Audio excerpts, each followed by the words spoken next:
खड़े होने पे पाँव में दर्द रहना, यहाँ एडी के अंदर पेन आना, या फिर पुराना दाद, चंबल, एक्जिमा हो जाना, यह कहीं आपको वेरिकोज वेन्स, द एक्जिमा या सोराइसिस के लक्षण तो नहीं।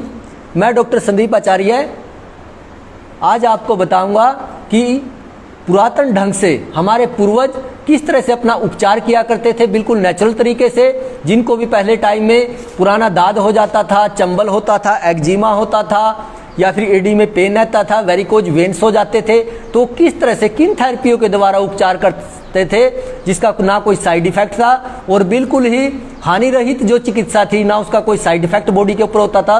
तो उस उपचार के बारे में मैं आज आपको बताने जा रहा हूं। यह बहुत ही अच्छा उपचार है, इसको बोलते हैं आयुर्वेद के अंदर लीच थेरेपी। यह जो देख रहे हो आप, यह पानी में रहने वाला एक जीव है जिसको जोक भी बोलते हैं, और यह इसको हम साफ पानी के अंदर जो है पालते हैं। यह देख रहे हो, यह जो एक कीड़ा है, जोक जिसको बोलते हैं, जिसको मैं हाथ में ले रहा हूँ इस समय, और यह जो है इसको आयुर्वेद में के अंदर जो है जलोका भी बोलते हैं। यह बॉडी के अंदर से अनप्योर ब्लड ही खींचता है, और यह लगता भी वहीं पे ही है जहाँ पे अनप्योर ब्लड हो।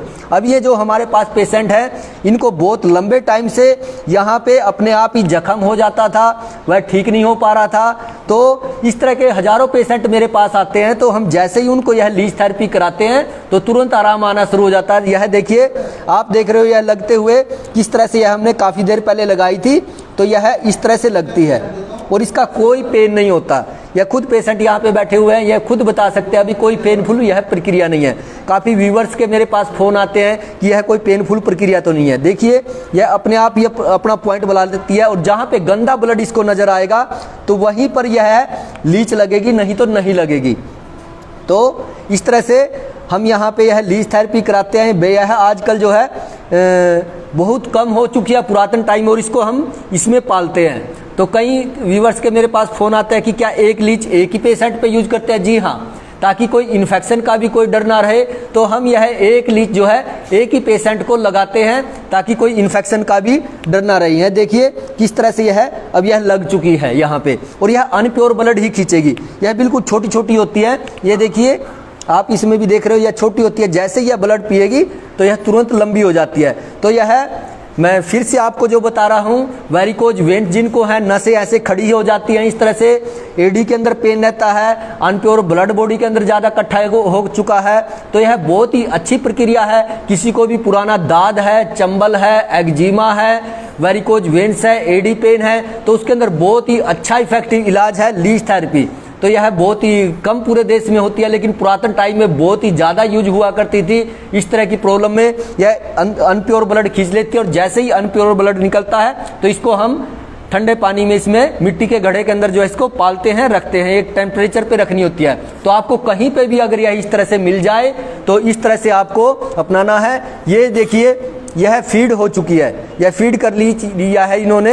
ये फीड करने के बाद हम इनको हल्दी डाल करके इसकी उल्टी करा देंगे, ताकि नहीं तो फिर ये मर जाती है जो है। तो यह आपने देखी लीच थेरेपी की पूरी प्रक्रिया इस तरह से। तो विदाउट साइड इफेक्ट के किस तरह से करें अपने दाद, चंबल, एक्जिमा, वेरिकोज वेन्स, एडी पेन को ठीक, तो वो टेक्निक मैंने आपको बताई है। बहुत ही अच्छा उपचार है। तो आप सब भाइयों से, ये एक या दो ही सीटिंग होती है, सबसे बड़ी बात है। हम लंबो टाइम, महीने तक जैसे हम जो है उपचार कराते रहते हैं। अब कोई भी आप मेडिसिन ले रहे हो, धीरे धीरे ही उस इफेक्टेड अंग तक वह मेडिसिन आराम करता है, परंतु मिनटों के अंदर यह आराम करते हैं। सबसे ज़बरदस्त इस चीज़ की जो है सबसे बड़ा इफेक्ट जो है इस चीज़ का यही है। तो मैं डॉक्टर संदीप आचार्य आपसे यही निवेदन करता हूँ। मैं खुद भी ऐसा जीवन जीता हूँ, आपसे भी यही निवेदन करता हूँ कि आप भी, ये हमारा चिकित्सालय है, यहाँ पे भी आप जो है देख सकते हो इस तरह की आकर के टेक्निकें। तो आज पूरे नॉर्थ इंडिया से मेरे पास पेशेंट आते हैं, तो मैं इसी तरह से जो नेचुरल पद्धतियां हैं उन्हीं के द्वारा ही उपचार करता हूं। और आपसे भी निवेदन है, आप भी जीवन में योग अपनाएं, आयुर्वेद अपनाएं, अच्छा आहार अपनाएं, नहीं तो बीमारियां बहुत ज़्यादा फैल रही हैं। तो इसी के साथ मैं अपनी वाणी को विराम देता हूं। जय योग।